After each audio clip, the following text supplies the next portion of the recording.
Olá, esse é o Join the Meeting, o seu podcast sobre tecnologia, inovação e negócios. Hoje eu estou aqui com o Carlos Pessoa, que é o nosso responsável aí pela área de Bibold dentro da Numen, e o Hugo Couto, que é o nosso arquiteto aí de processos também. Legal. Sejam muito bem-vindos aí, obrigado aí por aceitar o convite aí, para a gente poder bater um papo.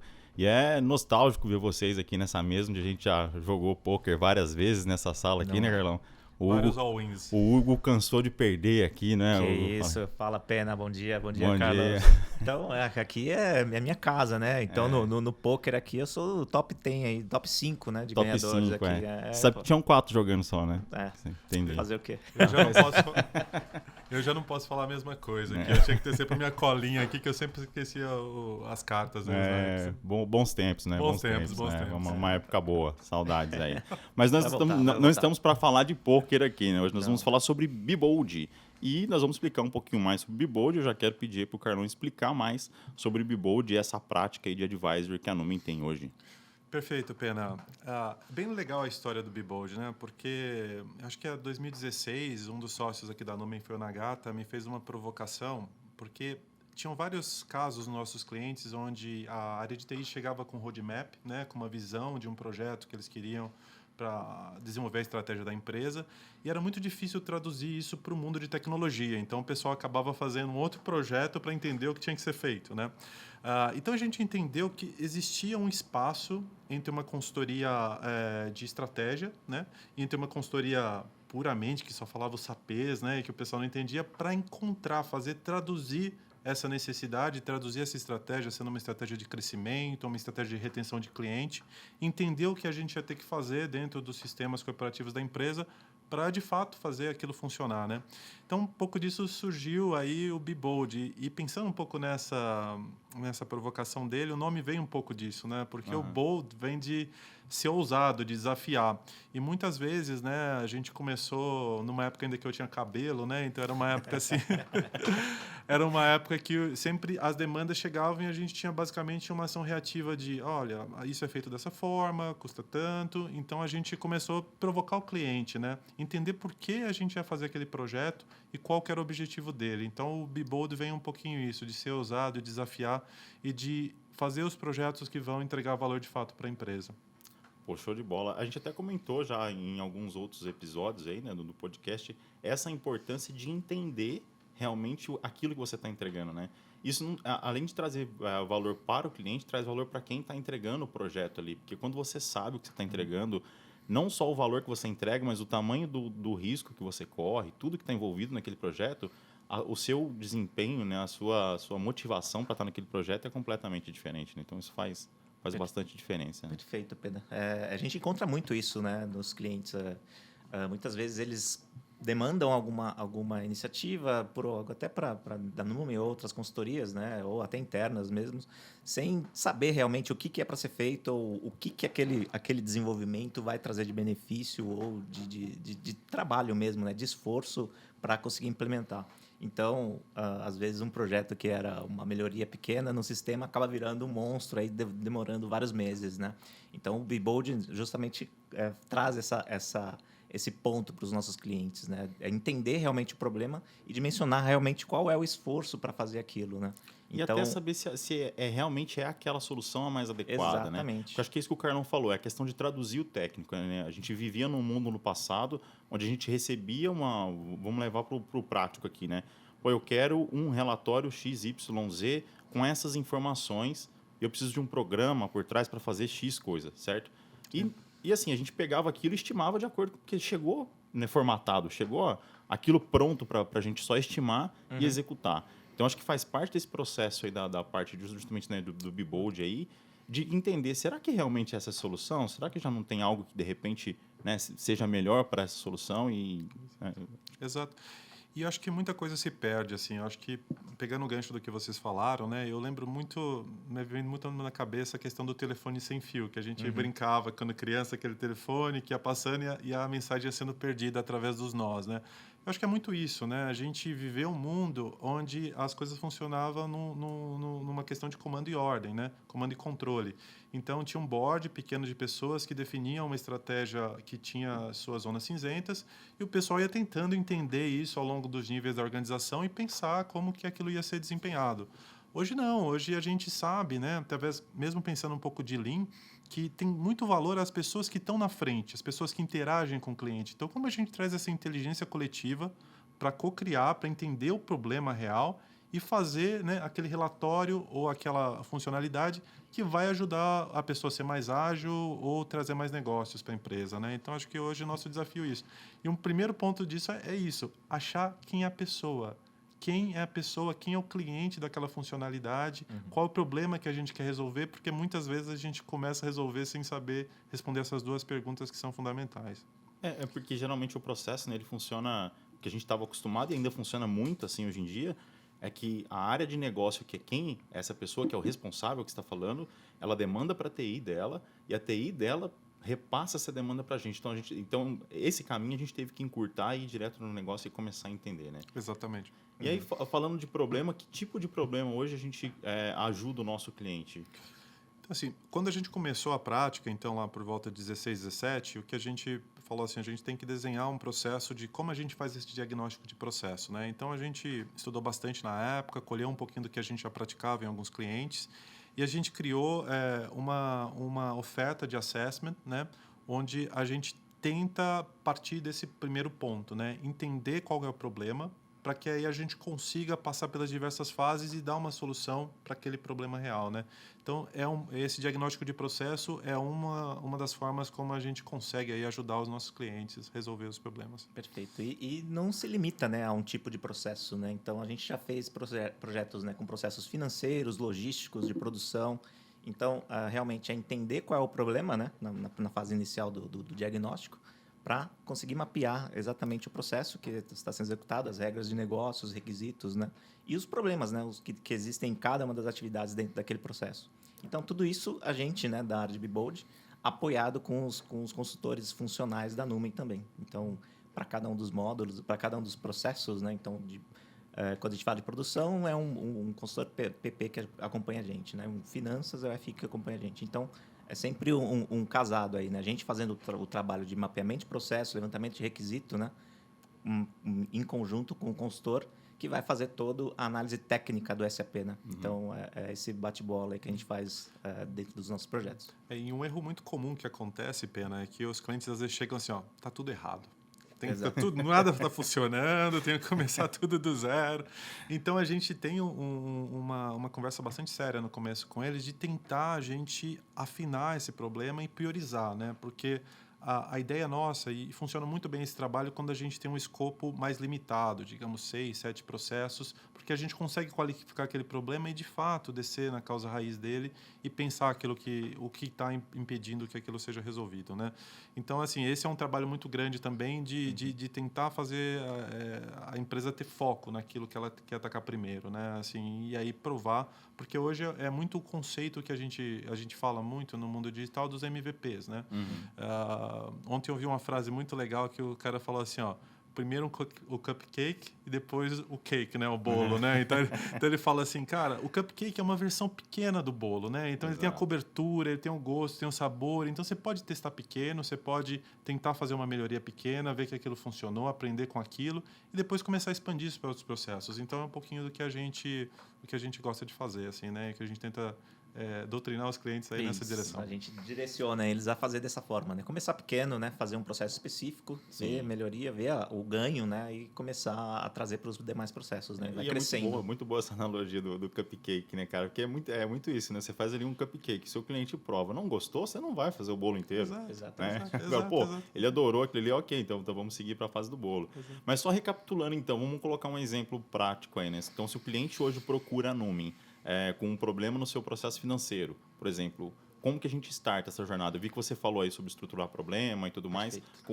Vamos pautar aí quais são esses passo a passo que hoje a gente faz para o cliente numa solução dessa, por exemplo. Legal, vamos lá. Então, a nossa metodologia, né, segue em duas grandes fases, né? Uma primeira fase de entendimento e uma segunda fase de proposição. Nessa fase de entendimento, a gente faz essa etapa que a gente comentou anteriormente. A gente faz a estruturação do problema, a definição e estruturação do problema, né? O que é isso, né? Entender com o cliente qual é o real problema, né? E tentar frasear isso com o cliente, né? Estruturar o que o cliente precisa fazer em relação ao problema, mapeando, né, os principais desafios, onde a gente encontra informação, os critérios de sucesso, né? E tudo isso hoje, em tempos de pandemia, aí, baseado em ferramentas online, aí, com Miro, né? Para fazer aí todo suportar tudo isso. a colaboração, né? É sempre um trabalho muito colaborativo, né? Entre nós e os nossos clientes, tá?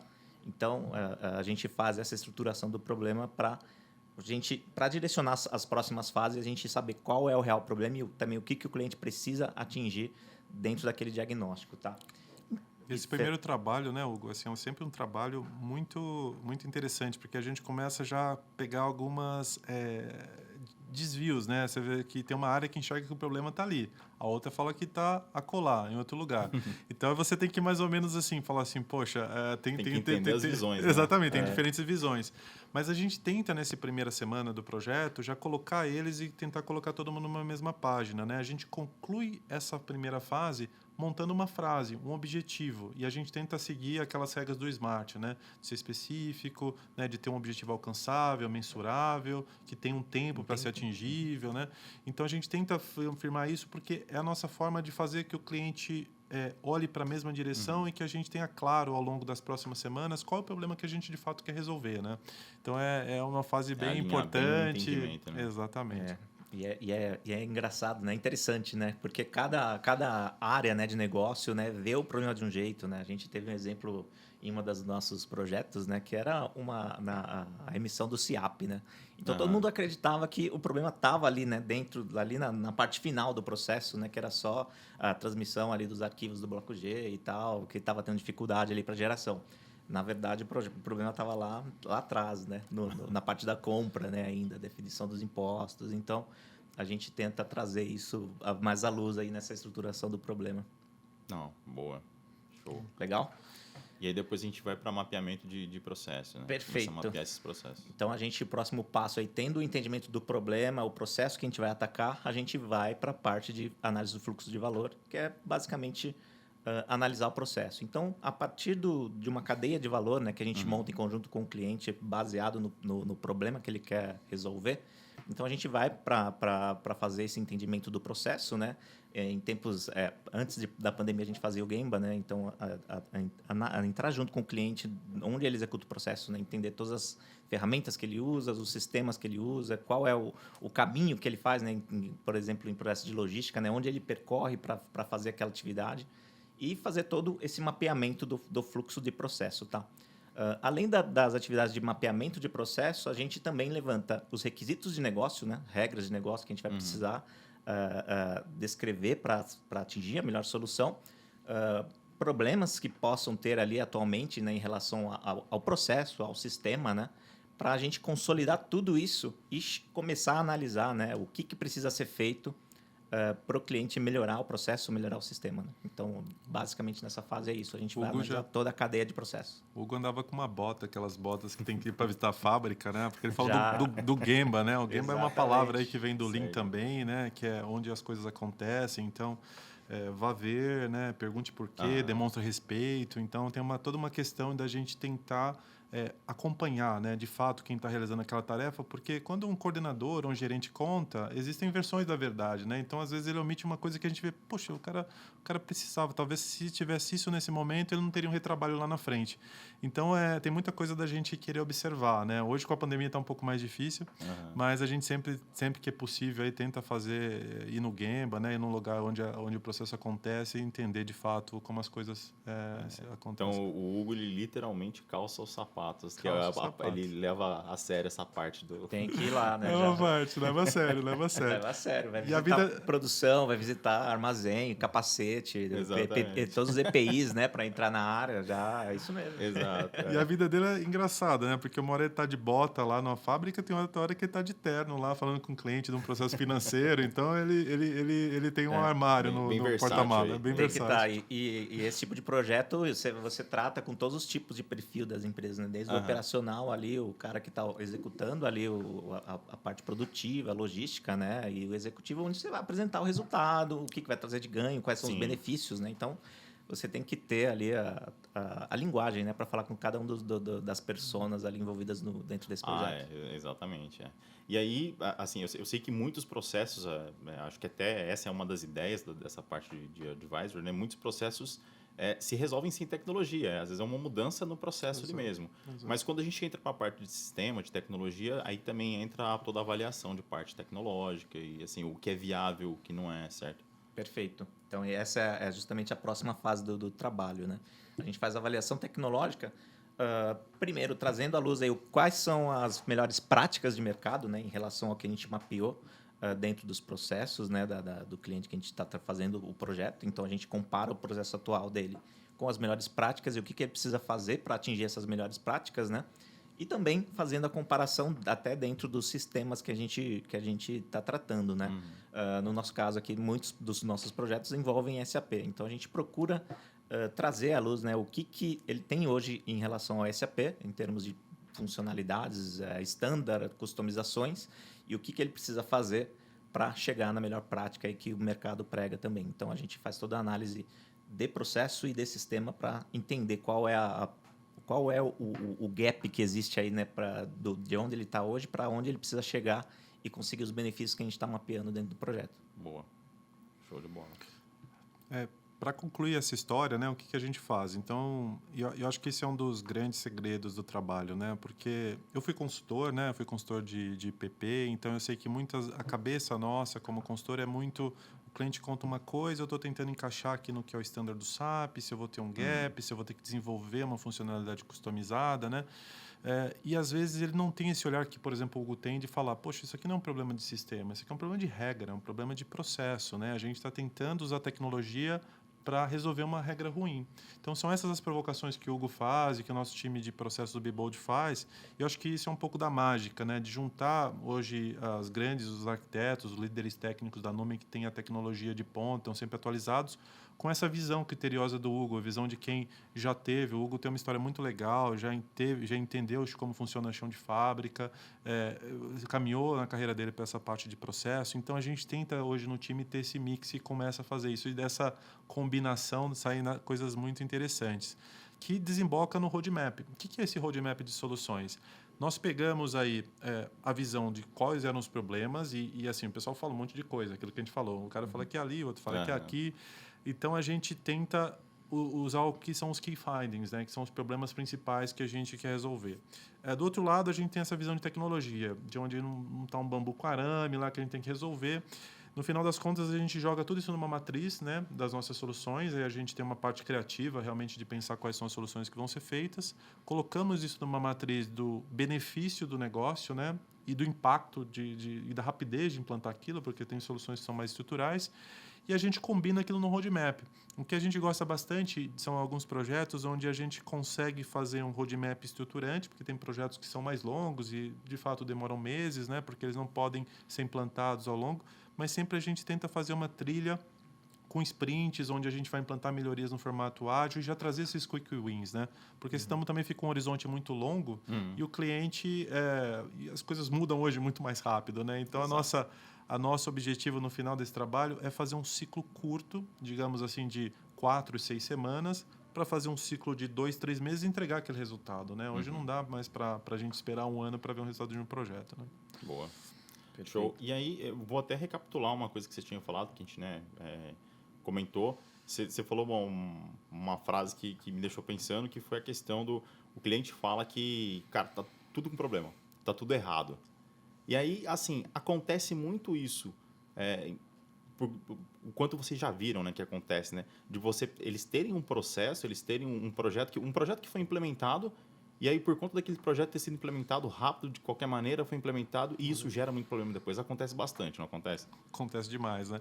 Eu acho que o pessoal fala assim, a solução simples não significa ser fácil, né? Então, às vezes, o pessoal faz uma solução que parece simples, mas, na verdade, era fácil. É uma solução rápida, que foi um quebra-galho, e que, no final daquilo, amarra toda uma solução. Porque toda vez que você tem que fazer uma migração de ambiente, toda vez que você tem que fazer uma melhoria, aquilo, digamos, que é uma funcionalidade que atende a área comercial, que tem as políticas e mudam toda vez, você se esbarra com aquele monstrinho que foi criado, né? Aham. Então a gente já encontrou bastante monstro feio pela frente aí e com sorte aí em vários projetos a gente conseguiu fechar a continuação da história do Aham. diagnóstico, né? Executar aquilo e simplificar de fato os projetos do cliente, né?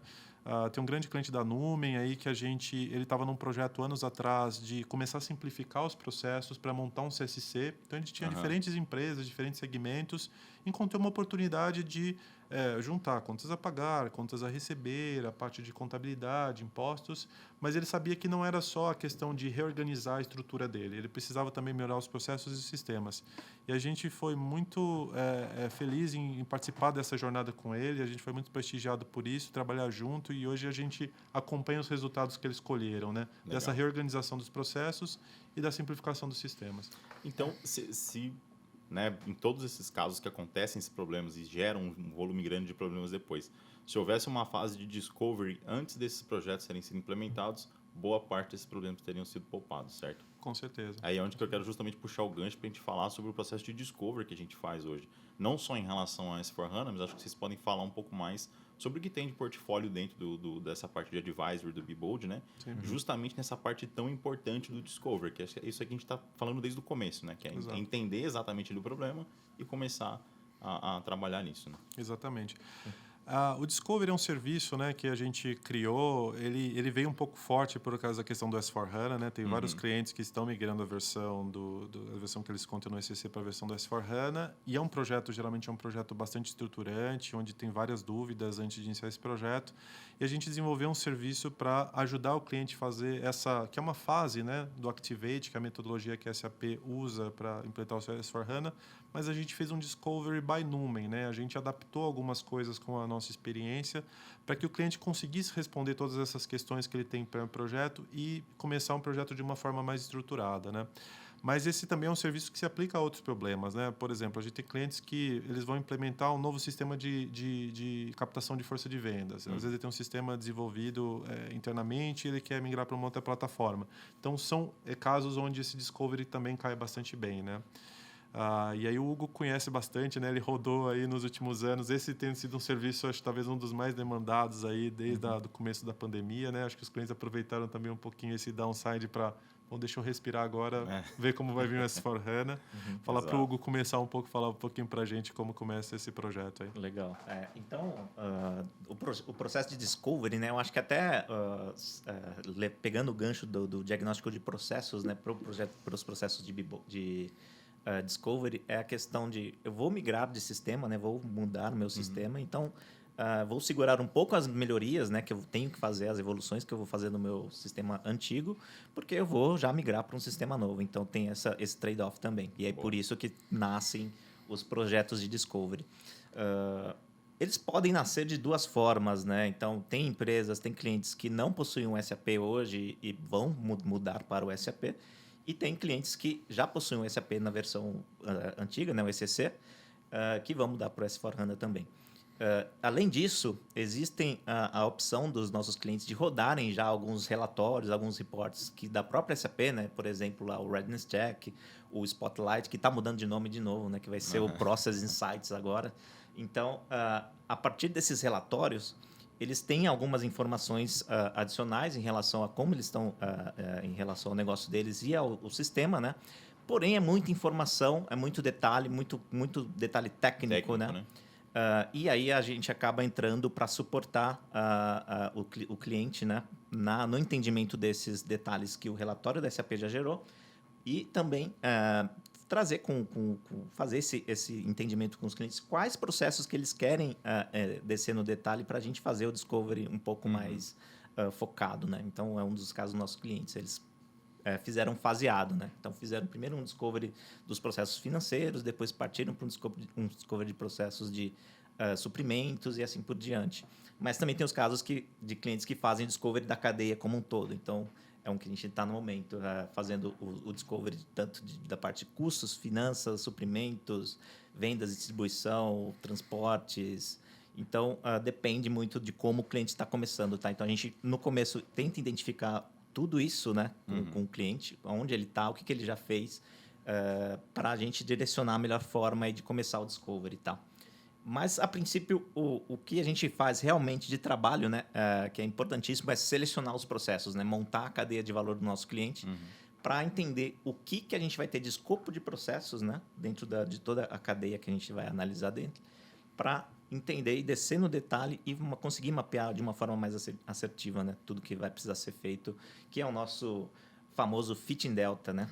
Então, a gente vai... Esse é o coração do serviço, Esse né? é o coração. Hugo? Porque, assim, então você tem uma cadeia de processos, né? O cliente lá, de repente, ele vai colocar finanças. E aí tem várias situações. Tem clientes que eles já estão no ECC, vão para o S4HANA e ele fala, o que tem de novidade, né? O que eu tenho de novidade aqui na minha parte de crédito e cobrança, o que eu tenho de novidade aqui no meu contas a pagar, no contas a receber. E tem situações que são ao contrário. É um cliente que, por exemplo, está no TOTUS, está em outra plataforma, e ele fala, eu quero ir para o S4HANA, então estou preparando para esse Discovery, então para ele tudo é muito novidade, né? E aí a gente traduzir um pouquinho aquilo do mundo dele para explicar o que é o mundo. Então, muitas vezes, nesses clientes, a gente acaba fazendo um overview do que é o S4HANA, e aí a gente parte para essa fase de Fit Delta, que para mim é o coração, né, Hugo? É onde a gente passa o processo com o pessoal para tentar descobrir aí o quanto o standard atende eles e o quanto vai ter que ser customizado. Perfeito. Boa. É isso mesmo. Para levantar todos esses requisitos, né, para entender, comparando com os scope items, né, que são os pré-formatados aí da SAP de processos, né, para ver o quanto o processo atual do cliente está aderente a esse scope item, né, e o quando não está, qual é a distância que ele tem em relação ao que ele precisa fazer, né? Então aí que começam a surgir os deltas, né, que são os desenvolvimentos aí que vão que muitas vezes precisam efetivamente ser feitos, né, durante o projeto, e muitos não precisam, né? Os clientes mostram o desejo de trazer todos aqueles programas que eles já têm atualmente, né, para a nova versão, e muitas vezes eles não são necessários, né, porque o S4HANA atende de alguma outra forma, né, ou algum relatório, alguma transação nova, algum app Fiori que já faça aquela funcionalidade, e ele não precisa fazer isso customizando o sistema, né? Então, Boa, é isso que a gente precisa mostrar. Eu acho que essa fase e tudo que vocês têm falado aí vem muito de encontro até com um outro episódio que a gente gravou com o Brito, falando justamente sobre migração. E ele colocou uma frase nesse episódio em que ele falou o seguinte, esse momento da migração para o S4 é uma excelente oportunidade para o cliente analisar os seus processos e redesenhar processos antes de fazer a migração, né? Porque, assim, era até o que a gente estava falando, comentando em relação a tempo de migração, né? Porque, assim, tudo bem, a SAP subiu a parede dela, a SAP subiu a parede dela para 2027, com a possibilidade de talvez chegar a 2030. Mas, é o que ele falou, se você começa antes, se você tem tempo e fôlego para você redesenhar o seu processo e começar devagar, começar pequeno, igual o Carlão comentou, e chegar num nível, é a oportunidade que você tem, do que, de repente, você chegar em cima dessa parede de migração, ter que fazer uma migração técnica e depois for analisar o processo, o seu trabalho ou retrabalho vai ser muito maior. Né? Acho que Vou te fazer uma pergunta, Pena. Quando você compra um celular novo, você recupera o que você tinha no celular antigo ou você instala tudo do zero? eu geralmente instalo tudo do zero. Né? Eu acho que essa é a oportunidade, né? É a oportunidade para repensar os seus negócios, né? Você precisa continuar usando aquele aplicativo antigo. Aliás, é uma excelente oportunidade para limpar muita coisa que fica lá, né? Exato, passado, né? Mas, assim, eu acho que essa que a gente desafia o cliente. E aí vem, de novo, reforçando a questão do bold, de ser ousado, né? Porque muitos clientes, assim, eles vêm, não, mas eu preciso, sem esse desenvolvimento eu não vivo. Talvez você não vivia isso em 2010, mas agora em 2021 existem outras funcionalidades, né? Então é isso a provocação que o Hugo faz, que os nossos arquitetos fazem, né, dentro desses workshops de Fit e Delta, para entender se aquele gap realmente para de pé, né? Porque é uma forma do cliente ter essa discussão agora, de uma forma um pouco mais abrangente, não numa fase de explore, porque começou o projeto, aí tem que terminar naquela data, tem uma data lá na frente, tem que correr. Não tem muito tempo para ficar discutindo, vale a pena, não vale a pena fazer esse desenvolvimento. Então, esse é o momento onde a empresa não disparou o cronômetro de execução do projeto e consegue, de fato, parar, respirar e falar assim, a gente realmente precisa disso. O nosso contas a pagar é tão diferente do que o S4HANA propõe, o standard, a gente precisa disso. Talvez não seja, mas, por exemplo, a sua relação com o cliente, talvez a forma como você capta uma ordem de venda, tem toda uma questão particular que ele vai ter que ter uma customização. Exato. Mas talvez o contas a pagar não. Então, é esse desafio que a gente tenta fazer para a turma. E é isso que você falou, é sem a pressão do cronômetro aí, né? Sem a pressão do tempo, né? Vamos migrar aí e tudo mais. Eu penso da mesma maneira, acho que é uma excelente oportunidade para redesenhar isso que você falou, mas eu acho que existe uma acomodação com, assim, o processo está funcionando hoje. Se ele está funcionando, eu não quero mexer. Mas o processo funcionando não significa que ele está sendo efetivo e nem que ele está funcionando da melhor maneira, né, cara? Você falou uma história, eu lembrei agora, Hugo, você vai lembrar assim, né? A gente não, logicamente não vamos contar os clientes, mas uma vez a gente estava fazendo um diagnóstico, foi um dos primeiros que a gente fez de processo, envolvendo um processo de produção, e um dos clientes falou assim para a gente: eu vou te ser sincero com você, estou aqui há 20 anos, esse é o terceiro sistema que eu rodo, porque tinha um legado, aí tinha uma versão do SAP e agora a gente está numa versão mais atualizada. E a forma como a gente trabalha aqui é a forma que a gente trabalhava 20 anos atrás. Porque eles vieram trazendo as mesmas regras e os mesmos problemas. Sim. Porque aí tinha desvios no consumo de matéria-prima que a gente foi lá tentar entender as causas, né? Mas, assim, é esse o ponto, né? Às vezes o pessoal vai trazendo esses costumes e, como diria, né, Rolling Stones, old habits die hard, né? Então, assim, então a gente tenta... Exatamente. E é isso que a gente tenta evitar, né? Fazer os clientes pensarem um pouco, né? Vale a pena trazer todo esse histórico que você tem, essa sujeira, essas evoluções de sistema que você vem tendo ao longo dos anos, né? O seu negócio que era no começo já é totalmente diferente agora, né? Então, vamos redesenhar para fazer um sistema atender o que você precisa agora, né? Não trazer tudo que você já vem fazendo do passado para E, de novo, com a chave do tempo aí, né? Se você tem tempo para se planejar, replanejar e fazer isso aos poucos, né? Acho que isso é muito importante. E aí, falando um pouquinho, né, sobre toda essa parte de process mining também, eu sei que vocês estão atualizados e antenados aí com o mercado, tudo que está acontecendo lá fora. Como que vocês estão enxergando o futuro em relação a essas ferramentas? O que o Bebold tem de perspectiva para o futuro aí? Se vocês podem comentar, não pode? Acho que podemos, né? Temos duas vertentes aí que a gente está se especializando aí, né? Uma primeira até já complementando um dos processos de discovery, que é uma das ferramentas da SAP, né? Que é o Spotlight, que vai mudar aí para Process Insights, que provavelmente eles vão trazer componentes do Signavio, né? Que é o Process Mining que a SAP vai trabalhar nos próximos anos aí. Então, aí já começa, né, a trazer ferramentas de Process Mining para dentro dos processos de Discovery e tal. Mas isso não se limita a processos de Discovery de migração de versão de ERP. Então, Process Mining é muito mais que isso. Ele vai trazer essa mineração de dados, né, em formato de processos para você conseguir identificar os seus pontos de gargalo, quais são o quanto você está perdendo de dinheiro efetivamente ali dentro daquele processo, né? Então, ele vai trazer todas as informações de tempo que você vai executar naquele processo, entre atividades, né? Ou problemas que você tenha no próprio processo, né? Então, um exemplo de compras, né? Você vai trazer compras sem fazer uma requisição, por exemplo, ou você tem muita mudança nas requisições ou nas ordens de compra que você não está enxergando, e o Process Mining te dá essa visão de quanto está passando ali nesses itens de processo. Então, são pontos mais realistas, né, que vão além de entrevistas, né, que você vai ter o dado do seu cliente ali, você vai mapear com ele vai dar um caminho ali que ele entende que seja o processo. E o Process Mining não, ele vai na raiz, né, vai no dado, para montar o processo e te dar a visão do que realmente está acontecendo dentro daquele processo. E aí fica até um spoiler aí para a próxima temporada aí, né? A gente vai voltar a falar desse assunto de Process Mining de uma maneira mais tecnológica aí, né? 2.0 aí, incluindo aí Machine Learning, inteligência artificial, RPA, tudo que a gente consegue ver. A gente vai ver o quanto evoluiu a ferramenta até lá, né?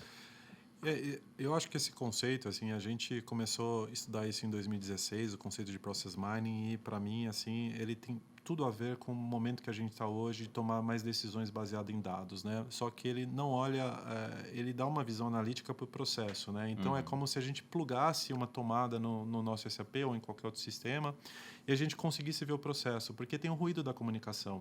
Eu falo com você me conta o processo de um jeito, eu falo com o Hugo, ele me conta de outro jeito aquele mesmo processo, né? Porque vocês têm diferentes visões e às vezes têm diferentes realidades.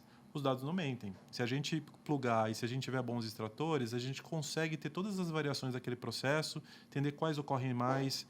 E aí começar você falou muito bem a questão de machine learning, né? Eu consigo prever, eu falo, pelo caminho que esse processo está indo, eu já acho que esse atendimento vai atrasar e a gente vai estourar o SLA. Então, dá um alerta para o cliente para tomar ação. Isso é preventivo, né? Ser preventivo. E isso além de prever e para tomar ação, existem ferramentas de RPA ali, de automação, que quando disparar aquele trigger ali, aquele gatilho, ele já vai tomar a ação no sistema de origem. Então, é uma das capabilidades dos sistemas aí de Process Mining. Beleza, mas aí, de novo, né? Mais um spoiler pra galera aí. Não é A mais um gente spoiler, volta- é a gente mais vai um falar, gostinho aí. mas para dar um gostinho, a gente vai falar Exato. disso mais a fundo aí na próxima temporada, com Maravilha. certeza.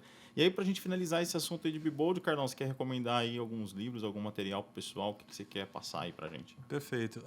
Tem um livro muito legal que chama The Brains and Brawl Company, né? É um livro de um pesquisador de Stanford que ele conta um pouquinho que as empresas hoje não adianta ela ser só digital, né? Ela está cada vez mais tendo que ter uma pegada, um footprint na parte física, né? Então ele conta até muito legal um caso do Instacart americano, né? Que ele tinha uma missão e acho que o problema estava muito claro, que era entregar para o cliente em 2 horas do que ele faz o pedido, que é como se fosse o nosso Rappi aqui no Brasil, ou o nosso iFood, ou outras plataformas que a gente tem. E aí qual que era a questão deles, né? Eles pegavam e falavam, tem que diminuir esse tempo. E aí eles foram fazendo as parcerias. Tem uma parceria então com o supermercado para ter uma fila exclusiva. E o cara não fica 20 minutos lá na fila que ia acabar estourando o SLA dele. Então hoje as empresas estão sendo mais desafiadas a atacar não só problemas puramente digitais, né? Que é como eu converto aquele carrinho, como eu faço o cliente apertar lá e comprar minha assinatura, mas ele tem que, de alguma forma, ter o poder sobre uma cadeia física ou influenciar um parceiro dele para que ele consiga atingir aquele objetivo e engajar mais os clientes. Então é um livro bem legal. O autor aqui é o Robert Siegel, né? Ele dá uns cursos em Stanford. Minha recomendação. Show. Beleza, e depois dessas informações todas a gente vai deixar aqui nas informações do podcast também, do vídeo, onde a pessoa estiver assistindo, né? Aí eles conseguem ter acesso a isso aí.